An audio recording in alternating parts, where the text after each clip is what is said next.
Bonjour à tous. Le premier tour des élections régionales a lieu dimanche et la Provence donne la parole aux candidats. Sur ce plateau, dans la grande interview, hier, c'était Thierry Mariani pour le Rassemblement national. Demain, ce sera Jean-Laurent Félidia pour la gauche et les écologistes.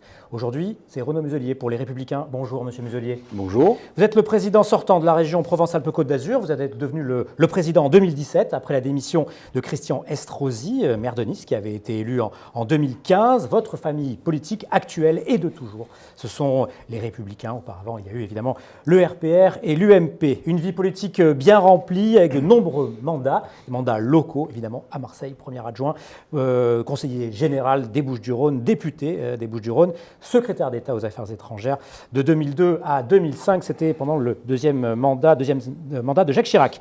Vous livrez actuellement une campagne dure face à votre principal rival dans ces élections régionales, Thierry Mariani, qui est également l'un de vos anciens partenaires. Et on commence par cette première question, Renaud Muselier. Qui êtes-vous vraiment? Parlez-nous un peu de vous. Et après, on parlera des questions. Je suis né à Marseille, j'ai grandi à Marseille, je vis à Marseille, mes enfants vivent à Marseille, ma famille est à Marseille, je paye mes impôts à Marseille, je suis docteur en médecine et j'ai cette double activité qui fait en sorte que j'ai toujours été indépendant sur le plan intellectuel et financier et politique, ce qui me donne une certaine liberté. Je suis issu d'une famille, je dirais un peu mosaïque d'ailleurs. Mon grand-père, c'est l'amiral Muselier qui a donné la Croix d'Or à la France libre. Mon père, c'est Maurice Muselier qui a été déporté à Dachau. La totalité de ma famille a été déportée, torturée, décorée. Ma grand-mère est américaine. Mon cousin est roi d'Albanie. Et André Suarez qui a écrit Marsillo est de ma famille. Donc c'est une mosaïque un peu particulière qui fait en sorte que finalement je suis méditerranéen, ça c'est sûr, européen.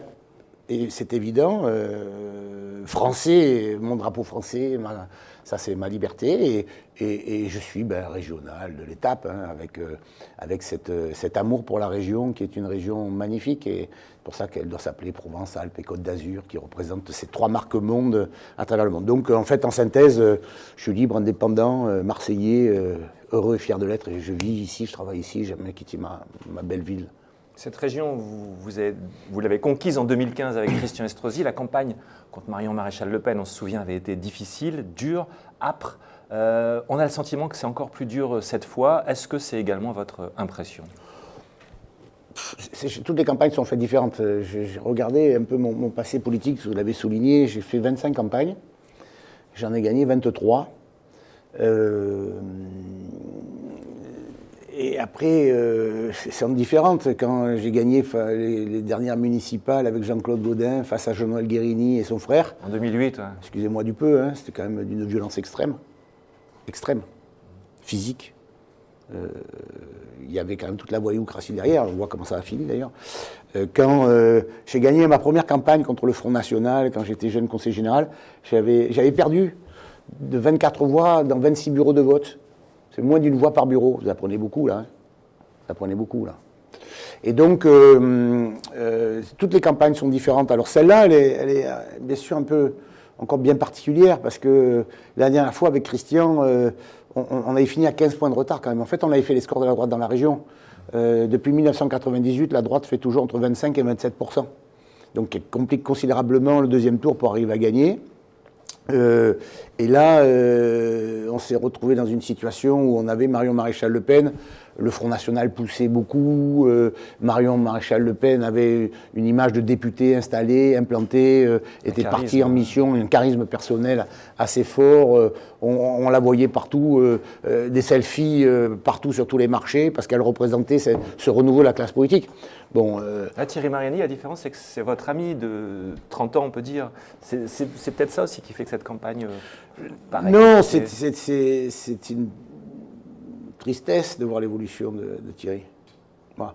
On était au jeune RPR ensemble, on a toujours fait tous les combats en triangulaire ensemble. Lui, il était là-bas en triangulaire contre le Front National. Toute sa vie, il a dit du mal de Jean-Marie Le Pen et de Marine Le Pen. Toute sa vie. Vous êtes déçu par son attitude aujourd'hui? Ah oui. Vous l'attaquez systématiquement.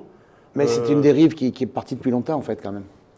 C'est une dérive qui est partie depuis longtemps. Quand j'étais secrétaire d'État aux Affaires étrangères, à côté de Dominique Villepin, de Jacques Chirac, pour voter contre les Américains, d'ailleurs, contre Saddam Hussein, pour la guerre d'Irak. Lui, il était déjà un peu là-bas. Il allait voir les Irakiens quand nous, on était contre. Et petit à petit, sa dérive politique fait en sorte qu'il a abandonné finalement tous ses mandats, tous ses territoires, pour être racheté après à la casse dans une forme de mercato quoi, par Marine Le Pen, et lui pour un salaire, et il a tout abandonné. Donc effectivement, oui, ça me blesse. Hier, il me disait j'aurais dû partir au RN avant, c'est ce que vous lui auriez conseillé aussi? Il n'aurait jamais dû partir. Il n'aurait jamais dû partir. D'ailleurs, lui qui dit toute la journée qu'il a créé la droite populaire, il n'a pas créé seul la droite populaire, il l'a créé avec Lionel Lucas, avec d'autres parlementaires comme Éric Diard. Dominique Tian. Comme Dominique Tian, et comme ils n'ont jamais fait le pas, eux. Lionel Lucas, il ne le soutient pas. Il est cofondateur de la droite populaire. Donc il a créé la droite populaire, il a co-créé avec d'autres, il est parti tout seul avec. Il n'y en a jamais personne, aucun de ses amis de la droite populaire, Dominique Tian, Éric Diard, Lionel Lucas, ne sont partis dans sa dérive à lui. Donc c'est dramatique et pitoyable. Dramatique et pitoyable. Vous y allez fort avec Thierry Mariani quand même. On vous a souvent vu à Valréas, par exemple, aller chez lui, là où il avait été maire pendant 16 ans, je crois, aller sur les lieux où il a peut-être commis des erreurs politiques. On ne va pas juger ça maintenant, mais qu'est-ce qui vous pousse à chercher à le discréditer ainsi? Mais parce que c'était un menteur. Vous êtes le président sortant, à la limite, vous pourriez vous dire, bon... Non, mais il joue sur l'ambiguïté. C'est un menteur. Il a quitté Valréas. Il a ruiné Valréas. Point barre. Il a quitté les Corrigis d'Orange. Il a ruiné les Corrigis d'Orange, dont je préside aujourd'hui la suite et que j'ai sauvé. Il a abandonné sa circonscription pour partir ailleurs, et il a supplié Sarkozy, Nicolas Sarkozy, le président, pour avoir sa circonscription auprès des Français de l'étranger. Il a perdu, il est arrivé 4e quand même. Et comme M. Wauquiez ne l'a pas voulu, il est allé se faire acheter par Madame Le Pen. C'est ça quand même l'histoire. Alors après, il peut m'expliquer que c'est la droite populaire, mais la droite populaire est tout seul. Et après, il nous explique que d'un coup, il est tombé amoureux de nouveau de la région qu'il a abandonnée. Et il vit, soi-disant, dans un studio à Avignon dans lequel il ne vit pas. C'est un NPAI, en fait. Il n'habite pas l'adresse indiquée. Alors c'est une fausse adresse, qu'il loue son studio ou non à sa tête de liste dans le Vaucluse, mais il habite Paris, il paye ses impôts à Paris, et il est parisien. Voilà, il nous a quittés. Et il nous explique qu'il est resté chez nous et que justement, il est resté à droite. Non, c'est pas vrai. C'est un mensonge, c'est une addition de mensonges. Quel est l'intérêt de l'attaquer lui systématiquement plutôt que d'attaquer son programme ou Parce qu'il n'y a pas eu de programme. Donc il n'y a pas de bilan. Parce qu'il est parti depuis 10 ans. Le bilan de ceux qui étaient à l'intérieur du Rassemblement national, à l'intérieur de la région, il n'y a pas de bilan. Ils ont été contre tout systématiquement, tout le temps. Et ces deux directeurs de campagne ont voté systématiquement, et d'ailleurs, ils les assument pleinement, c'est de l'extrême droite quand même. M. Vardon, M. Bocaletti, il n'y a rien d'autre à dire, c'est de l'extrême droite. C'est eux qui sont les chefs de file là-dedans. Un tiers de son groupe à la région, c'est délité quand même, ils sont partis, parce qu'ils ne se retrouvaient pas. Donc, ce qui veut dire qu'il n'y a pas de bilan. Bon, donc là, le problème, il est réglé. Après, on parle des équipes. Des équipes, on parle d'équipe à équipe et de méthode. Parce qu'une équipe fabrique une méthode de travail. Ben, lui, il n'a pas d'équipe. Il n'a que des recalés du suffrage universel, que des recalés. Il n'y en a pas un, à l'exception de M. Rachlin, qui a une responsabilité institutionnelle.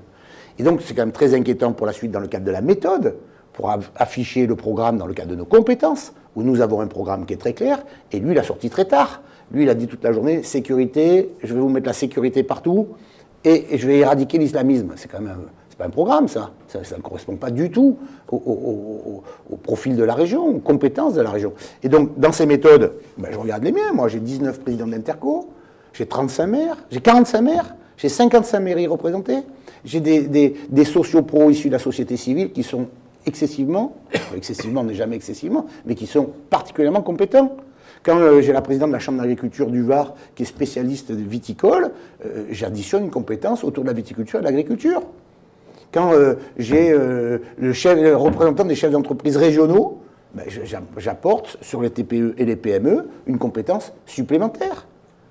Et l'addition, et quand vous regardez ma liste sur mes 135 colistiers, je n'ai qu'une addition de très grande compétence. Pourquoi ? Parce que ceux-là savent se servir des fonds européens dont on a besoin, de 5 et 10 milliards d'euros qu'il faut aller rechercher, incapacité chronique pour le Rassemblement national de servir des fonds européens. Il y a le contrat de plan État-région, 5 milliards d'euros. qu'il faut mettre en place sur chacun de nos territoires. L'organisation de la métropole de Nice, c'est pas pareil que Cannes ou Antibes, ce qui n'a rien à voir avec le Haut-Vaucluse, ce qui n'a absolument rien à voir avec Arles, ou bien entendu la métropole marseillaise, ou même Marseille. Ils sont incompétents pour faire ça, pour travailler sur nos trains, sur nos lycées, sur le développement économique, sur les moyens financiers. Et donc, on se retrouve en termes de méthode avec des incompétences chroniques, et c'est des sous-doués, quoi, c'est clair. Donc vous assumez ça, ces termes sous-doués, crânes rasés. Non, mais c'est des crânes rasés, des sous-doués. Ces 2 directeurs de campagne sont des crânes rasés, et ces policiers sont des sous-doués, voilà, point barre. Vous pouvez les prendre comme vous voulez, dans tous les sens. Regardez les niveaux de compétences. C'est ça que je vous demande. C'est ça que je demande aux électeurs. Parce qu'on part pour 5 ans, là, 6 ans, avec un vrai problème, quand même. C'est-à-dire que c'est qu'est-ce qui va être notre avenir demain. Il vaut mieux avoir...